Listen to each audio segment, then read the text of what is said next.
warahmatullahi wabarakatuh. Salam sejahtera dan semoga kita semua dalam lindungan Allah Subhanahu wa taala.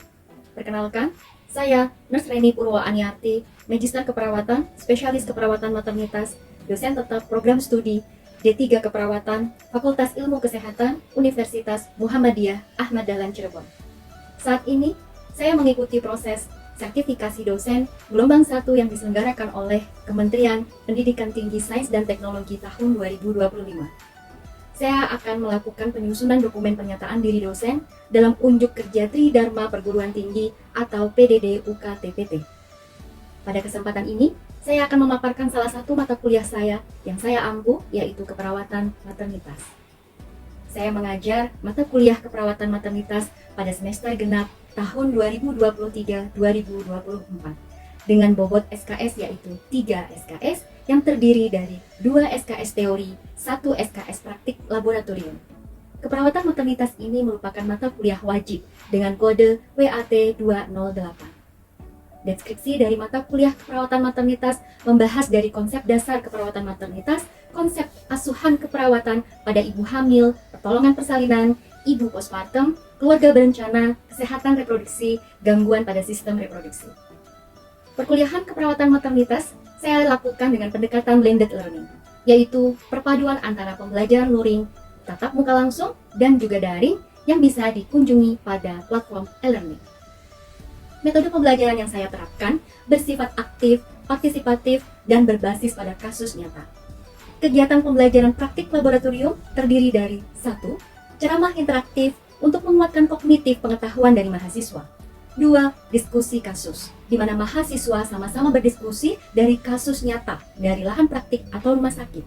Dan yang ketiga adalah demonstrasi setelah dosen menjelaskan dan juga mempraktikkan dari satu teori atau satu materi laboratorium, maka mahasiswa akan melakukan role play. Harapan dari pembelajaran praktik laboratorium ini dapat memberikan kesempatan mahasiswa menyelesaikan capaian pembelajaran. Capaian pembelajaran pada keperawatan maternitas CPL 1. Mahasiswa mampu untuk memahami ilmu keperawatan, melakukan asuhan keperawatan secara profesional. CPL 3. Mampu melakukan komunikasi terapeutik dan menguasai keterampilan dasar untuk melakukan asuhan keperawatan pada klien melalui kerja tim. CPL 5. Mahasiswa mampu untuk melakukan asuhan keperawatan pada individu, keluarga, kelompok, masyarakat, mengutamakan keselamatan klien, mutu pelayanan, dan untuk meningkatkan kualitas asuhan keperawatan dengan prinsip caring sesuai kode etik profesi. Capaian pembelajaran mata kuliah dari keperawatan maternitas ini terdiri dari 1. Mahasiswa mampu memahami konsep dasar keperawatan maternitas. 2. Mampu menguasai konsep asuhan keperawatan ibu hamil. 3. Mampu mendemonstrasikan asuhan keperawatan ibu hamil. 4. Mampu menguasai asuhan keperawatan ibu intranatal. 5. Mampu mendemonstrasikan praktik asuhan keperawatan pada ibu intranatal. 6. Mampu menguasai konsep asuhan keperawatan bayi baru lahir. 7. Mampu mendemonstrasikan asuhan keperawatan pada bayi baru lahir. 8. Mampu menguasai konsep asuhan keperawatan ibu postpartum. 9. Mampu mendemonstrasikan asuhan keperawatan pada ibu postpartum. 10. Mampu menguasai konsep keluarga berencana dan kesehatan reproduksi. 11. Mampu menguasai asuhan keperawatan pada pasien dengan gangguan sistem reproduksi. Dan yang terakhir 12, mampu mendemonstrasikan asuhan keperawatan keluarga berencana dan kesehatan reproduksi. Media pembelajaran pada keperawatan maternitas yang saya gunakan terdiri dari modul atau RPS, dapat diunduh dari e-learning Universitas Muhammadiyah Ahmad Dahlan Cirebon pada akses elearning.uamada.ac.id. Yang kedua, PowerPoint, studi kasus, dan artikel ilmiah. Ketiga, video pembelajaran dapat berbentuk micro-teaching atau kuliah hybrid melalui Zoom dan LMS. Materi pembelajaran pada mata kuliah keperawatan maternitas meliputi 1. Kontrak belajar dan penjelasan LPS. 2. Falsafah dan tujuan keperawatan maternitas. 3. Peran, tren isu, dan etik legal dari keperawatan maternitas. 4. Konsep asuhan keperawatan ibu hamil dengan fisiologis. 5. Konsep asuhan keperawatan pada ibu hamil patologis. 6. Konsep asuhan keperawatan pada pertolongan persalinan fisiologis skala 1 hingga skala 2. 7. konsep asuhan keperawatan pertolongan persalinan fisiologis kala 3 hingga kala 4. 8. Konsep asuhan keperawatan pada intrapartum patologis. 9. Konsep asuhan keperawatan pada bayi baru lahir. 10. Konsep asuhan keperawatan pada ibu postpartum dengan kondisi fisiologis. 11. Konsep asuhan keperawatan ibu postpartum dengan kondisi patologis. 12. Konsep keluarga berencana pada usia wanita subur. 13. Konsep kesehatan reproduksi. Dan 14. Konsep asuhan keperawatan dengan gangguan sistem reproduksi. Kriteria penilaian yang saya gunakan untuk mata kuliah keperawatan maternitas ini terdiri dari 4 komponen. Yang pertama, ujian tengah semester dengan bobot 25%, ujian akhir semester dengan bobot 25%, tugas kelompok 10%, dan ujian laboratorium atau observasi skill dengan bobot 40%. Penilaian ini saya lakukan secara objektif, berdasarkan indikator secara ketepatan, penguasaan materi, partisipasi aktif dari mahasiswa, kemampuan keterampilan laboratorium yang dilakukan. Saya menggunakan rubrik penilaian yang jelas dan terukur. Hasil evaluasi saya sampaikan kepada mahasiswa untuk menjadi umpan balik agar mahasiswa dapat meningkatkan pembelajaran. Dengan pendekatan ini, saya berupaya untuk melaksanakan pembelajaran yang berfokus pada mahasiswa dengan harapan mahasiswa dapat berpikir kritis, sistematis, dan pengelolaan kasus dengan dasar teori keperawatan. Baik, mari kita simak video pembelajaran praktik laboratorium keperawatan maternitas. Assalamualaikum warahmatullahi wabarakatuh. Waalaikumsalam warahmatullahi wabarakatuh. Apa kabar teman-teman? Alhamdulillah. Sehat ya? Sehat. Bagaimana kegiatan kemarin? Sibuk ya, banyak kegiatan ya, mulai dari kuliah tatap muka sampai dengan kuliah online dan juga laboratorium. Baik, masih ingat ya dengan saya? Masih. Perkenalkan dulu ya, nama saya Ibu Reni Purwo Aniati. Saat ini kita akan belajar di mata kuliah keperawatan maternitas. Keperawatan maternitas itu memiliki bobot 3 SKS. 2 SKS adalah tatap muka dan 1 SKS-nya adalah simulasi atau dengan laboratorium. Teman-teman, dalam deskripsi dari mata kuliah keperawatan maternitas ini adalah belajar terkait tentang kehamilan, persalinan, nifas atau postpartum sampai dengan kesehatan reproduksi. Kemarin kita sudah belajar terkait tentang materi untuk pemeriksaan ibu hamil. Secara teori kemarin sudah kita tatap muka. Hari ini kita akan belajar terkait tentang pemeriksaan ibu hamil, yaitu biasa kita kenal dengan pemeriksaan Leopold, gitu ya. Nah, untuk itu di sini kita akan melakukan simulasi. Adapun untuk waktu yang saya berikan adalah 50 menit untuk simulasi pemeriksaan Leopold. Ada satu adalah melihat atau mengukur tinggi fundus uteri, yang kedua adalah menentukan posisi punggung janin, yang ketiga adalah menentukan apakah dia sudah masuk PAP, pintu atas panggul, yang keempat adalah kita memastikan nih apakah bagian terbawah janin dia sudah seberapa besar, seberapa masuknya, apakah konvergen ataukah divergen. Itu nanti yang kita akan bahas secara detail. Begitu ya teman-teman. Sebelum kita mulai, kita mungkin berdoa dulu ya, sesuai kepercayaan masing-masing. Berdoa dulu. Berdoa selesai.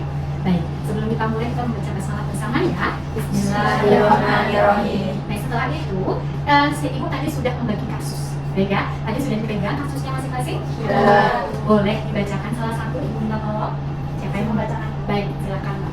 Disuruh membacakan kasusnya Bu, seorang perempuan usia 25 tahun, biaya 1 P0A0, menjalani perawatan di ruang nifas hari kedua dengan keluhan mual dan muntah sering. Diagnosa medisnya hiperemesis gravidarum. Hasil pengkajian ibu mengatakan khawatir dengan kondisi janin yang sedang dikandungnya. Lakukan pemeriksaan Leopold atau kesejahteraan janin. Baik, kasus di sini adalah menekankan pada satu, kasus ibu dengan diagnosa medis hiperemesis gravidarum. Yang kedua, kita melihat status obstetrinya. Status obstetri dari kasus yang sudah ada itu adalah G1P0A0. Boleh diartikan G1P0 itu artinya apa? Dia baru? Ya, betul sekali. Kehamilan pertama kali. Artinya dia belum pernah melahirkan dan dia juga belum pernah untuk mengalami keguguran. Di kasus itu kita belum tahu usia kehamilannya berapa.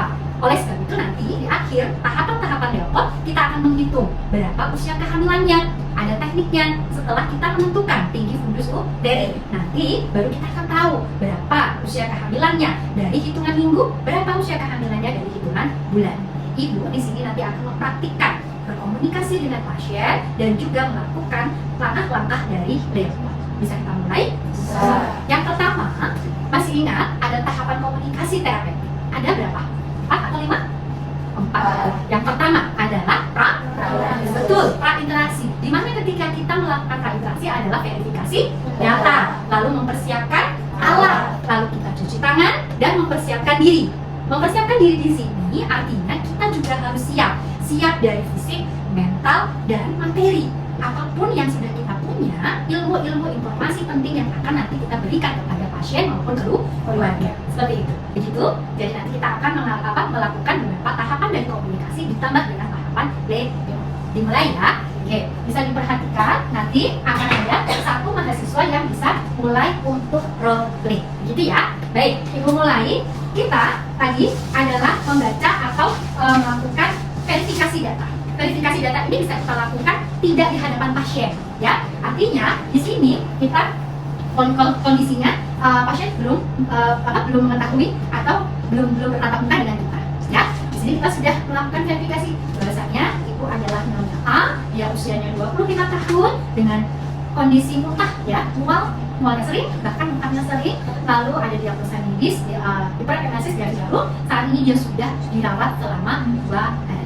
Di sini kita sebagai seorang perawat diminta untuk memonitoring kesejahteraan janin dengan pemeriksaan Leopold. Itu adalah pra-interaksi. Selanjutnya adalah di tahap kita mulai untuk melakukan pencuci tangan. Di sini ada hand scrub. Kita bisa lakukan cuci tangan. Kemudian kita persiapkan diri kita APD, menggunakan masker dan juga kalau perlu ya kita menggunakan gown, ya baju tindak. Setelah itu kita bertemu dengan pasien. Assalamualaikum Nyonya A. Baik. Masih ingat dengan saya Ibu? Masih. Coba masih ingat namanya siapa Bu? Baik, betul. Ibu di sini saya lihat dulu ya. Saya lihat dulu gelangnya. Benar, ini namanya Nyonya Ana, 25 tahun. Rumahnya di Kembaran. Betul? Kembaran itu mana ya Bu? Sokaraja kah? Atau Purwokerto kah? Sokaraja. Baik. Ibu, hari ini saya kesini untuk melakukan pemeriksaan pada janin ibu. Langkah-langkahnya adalah nanti saya akan menyentuh bagian perut ibu. Ya, perut ibu itu nanti saya akan tekan sedikit, tidak terlalu kuat. Nanti ketika sakit, ibu sampaikan bagian mana yang sakit. Fungsinya Bu, tujuan ini itu untuk melakukan monitoring. Monitoring itu adalah memantau dari kondisi janin dari dalam perut ibu. Nanti waktunya mungkin 20 menit sekaligus untuk kita berdiskusi. Apakah ibu mau? Nanti dalam tiduran saja ya Bu, tidak perlu ibu posisi duduk atau posisi yang lepas dari atau tidak dari tempat tidur. Begitu ya Bu? Ditemani sama siapa? Sama suami. Oke, suaminya lagi pergi ya Bu. Baik. Ini anak keberapa Ibu? Anak pertama. Anak pertama. Ibu sudah berapa lama muntahnya? 2-4 hari. Sampai semua keluar, isi makanannya sudah terkonsumsi? Iya. Oke. Selain itu ada rasa pusing atau nyeri tidak? Rasanya lemas. Oh lemas. Oke, karena muntah itu tadi ya Bu. Oke. Untuk hari ini bagaimana kondisinya? Untuk mualnya masih kurang. Pertanyaan selanjutnya Ibu, kira-kira gerakan janinnya masih terasa? Masih. Terakhir berapa menit atau berapa jam sebelumnya gerakan janin itu? Alhamdulillah. Masih terasa ya? Rasanya bagaimana yang dirasakan gerakan janinnya? Apakah kuat? Seperti rendah? Aktif. Hari ini sudah makan Bu? Sudah. Oke, sudah makan siang ya? Jadi saya ganggu untuk tidur siangnya? Baik. Kita mulai boleh? Boleh. Baik, saya tutup dulu ya untuk jendelanya supaya nanti bisa lebih terjaga privasi. Saya tutup jendela, kemudian kita persiapkan pasiennya. Oke, kemudian alat di sini kita sudah ada. Kita alat sederhana saja karena kita fokusnya adalah pemeriksaan Leopold. Jadi yang terpenting adalah kita menggunakan apa ini? Midline. Terus kemudian ada Doppler ya, dan ada jelly nanti untuk mendengarkan detak jantung janin. Oke, kita mulai ya untuk tahap kerja. Ibu, tadi Ibu sudah bersedia untuk saya periksa bagian perutnya. Kita mulai dulu ya Bu dengan membaca basmalah bersama. Bismillahirrahmanirrahim. Baik, mohon maaf ya Ibu, ini saya buka untuk selimutnya, lalu saya buka untuk pakaian atas ya Bu. Nanti kalau dingin, ucapkan dingin ya. Nanti saya akan menutupi bagian yang dingin tersebut. Saat ini saya akan mulai untuk pemeriksaan Leopold namanya ini ya Bu, perut di bagian perut pada Ibu. Oke, kita Kita fokus ya teman-teman. Yang pertama adalah pemeriksaan Leopold langkah pertama, yaitu pemeriksaan atau untuk menentukan tinggi fundus uderi. Caranya adalah si pemeriksa atau si perawat itu harus berada di kanan pasien. Berarti di sini tempat ya yang ibu berdiri. Selanjutnya posisi Leopold 1, 2, 3, posisi perawat adalah di kanan dan berhadapan dengan pasien. Posisi yang terakhir yang keempat, nanti kita posisi kanan namun berlawanan dengan pasien. Bagaimana dengan posisi kaki? Posisi kaki pasien itu untuk Leopold 1, 2, 3 disarankan adalah untuk dia menekuk sedikit. Namun untuk yang keempat itu dia bisa lurus. Karena ketika kita menentukan punggung, TFU, itu kita bisa terbantu dengan kaki yang menentuk. Oke, kita mulai ya. Ibu, kita mulai untuk Leopold untuk pemeriksaan tahap pertama, yaitu menentukan tinggi atau fundus bagian atas ini itu teraba apa dan berapa ukurannya. Gitu ya Bu. Kita mulai dengan menghangatkan kedua tangan. Kemudian kita letakkan di bagian simpisis. Simpisis teman-teman, kita mulai review lagi. Simpisis itu adalah bagian terbawah dari tulang kemaluan wanita. Jadi tulang kemaluan itu laki-laki punya, perempuan punya. Oke, jadi atasnya, di bagian atas tulang kemaluan itu disebut dengan simpisis. Gitu. Oke, kita mulai letakkan dulu di sini. Lalu kita mulai berjalan secara bergantian seperti ini. Oke, gantian kanan kiri, dan tak lupa kita lihat ekspresi wajah ibu. Apakah kesakitan atau tidak? Selama ibu tidak melakukan atau tidak menampakkan ekspresi wajah yang sakit, maka kita bisa untuk terus meneruskan sampai fundus bagian atas seperti ini. Ya, oke, diulangi. Oke, kita ulangi. Hangatkan kedua tangan. Lalu kita tempelkan ya telapak tangan di bagian simpisis, berjalan kanan kiri secara bergantian seperti ini sampai berada pada fundus atas. Nah, di sini fundus atas. Oke. Kemudian kita dapatkan nih, kita raba kira-kira ini bagiannya apa? Apakah bulat empuk? Nah, ilustrasi bulat empuk itu adalah apa teman-teman? Bokong. Oke. Kalau bulat lenting keras, kepala. Terus kalau misalnya ada dia lurus, ya lurus tapi melengkung, punggung kemungkinan. Ya, jadi ada beberapa kemungkinan. Kita tidak boleh langsung memastikan, oh ini pasti bokong, ini pasti apa misalnya dari kepala, ini pasti punggung. Kita tidak bisa memastikan demikian karena kita perlu pemeriksaan lebih lanjut yang dikenal dengan USG, ultrasonografi, untuk bisa memastikan posisi tepat. Oke, setelah tangan kita berada, salah satu tangan kita yaitu tangan kiri berada di atas fundus, ya, maka tangan yang satu, tangan pemeriksa yang satu adalah mengambil yang disebut dengan midline. Nah, ini, oke, kita ambil yang midline. Kita ambil bagian yang sentimeter. Kita taruh di puncak atau puntung fundus di atas ini. Lalu kita melalui umbilikus. Umbilikus itu adalah pusar, ya. Kemudian kita sampai dengan simpisis di sini. Nah, di sini adalah 28 cm. Dicatat, nanti kita akan melakukan penghitungan di akhir tahapan Leopold, ya. Ibu, ini bagian atas terasa bulat dan empuk. Kalau dari ilustrasi itu, ini adalah bokong ya Bu, dan tinggi fundusnya, tinggi untuk kondisi janinnya ibu itu berada pada 28 cm. Selanjutnya, saya akan melakukan pengecekan posisi punggung dari janin ibu. Apakah berada di bagian kiri ataukah berada di bagian kanan.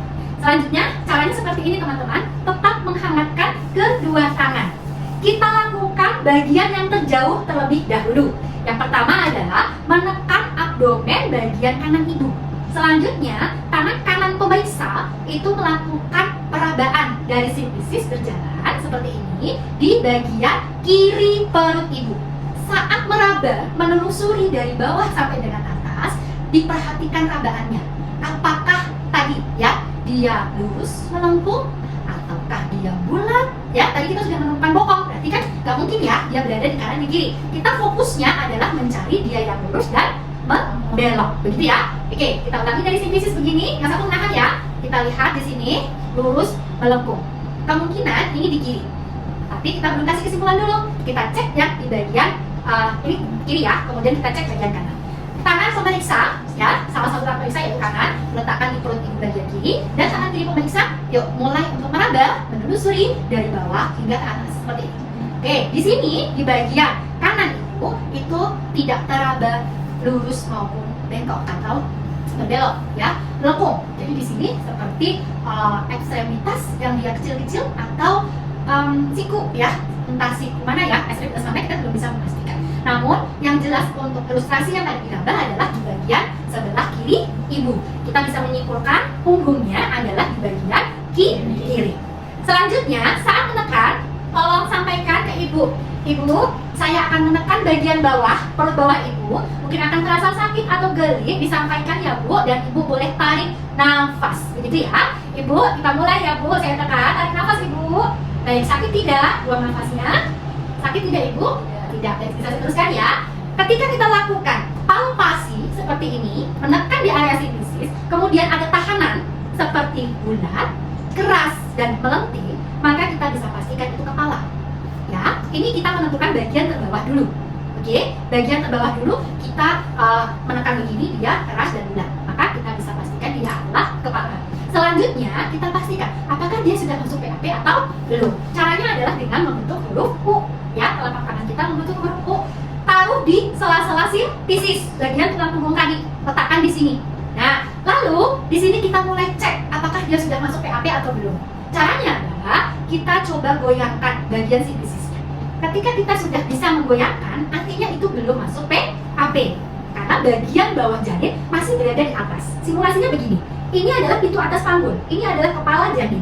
Ketika kepala janin berada di atas PAP, dia belum masuk, maka ini tangan pemeriksa itu akan bisa menggoyangkan.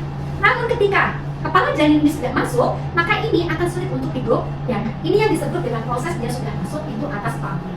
Dan ini ada rumusnya menggunakan Hodge. Namun teman-teman fokus saja kepada pemeriksaan atau sudah masuk belum PAP kepalanya itu tadi. Itu ya. Kalau dia susah untuk digerakkan, maka sudah apa tadi? Maka mulai dari fundus bergantian jalan kanan kiri sampai dengan membentuknya kedua jari pemeriksa. Maksud ibu membentuk kedua jari ini adalah apakah kedua jari ini, jari pemeriksa, bertemu atau tidak di simfisis, gitu. Jadi kalau kedua tangan si pemeriksa itu tidak bertemu, itu disebut dengan konvergen, gitu. Jadi seperti ini. Nah, ini tidak bertemu. Ya, artinya sebagian besar dari bagian bawah janin itu sudah masuk PAP, sehingga tangan pemeriksa itu seperti ini.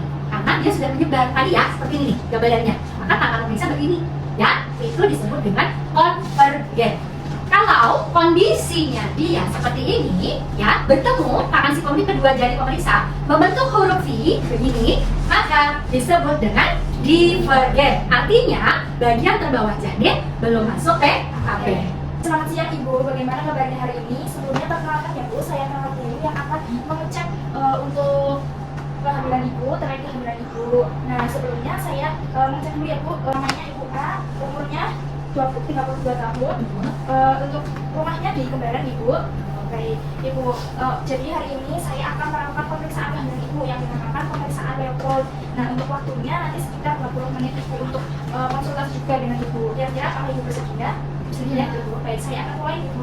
Pertama saya akan menutup tirai terlebih dahulu, lalu kemudian saya akan mempersiapkan diri terlebih dahulu, yaitu untuk pasiennya, yaitu Ibu saya izin untuk membuka selimutnya Ibu. Lalu selanjutnya saya izin juga untuk membuka bajunya Ibu. Apabila ini Ibu bisa mengatakan kepada saya, apakah sudah cukup Ibu? Cukup boleh.